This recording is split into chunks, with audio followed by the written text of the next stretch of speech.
In this video, I'm going to show you how to access Tesla's interior camera recordings in your Model 3 or Model Y. The interior camera, located above the rearview mirror, is designed for features like driver monitoring and security, but accessing its recordings requires a few steps. First, ensure your Tesla is running the latest software version by going to Controls, Software, check for updates. Next, insert a properly formatted USB drive into one of the USB ports in your car.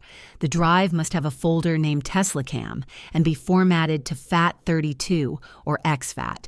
To enable the interior camera, go to Controls, Safety and Security and toggle on the Allow Cabin Camera Usage. Once enabled, the camera will begin recording when Sentry Mode or Dashcam is active. To view the recordings, safely eject the USB drive from your car and plug it into your computer. Open the TeslaCam folder, then navigate to the Saved Clips or Recent Clips subfolder to find the video files.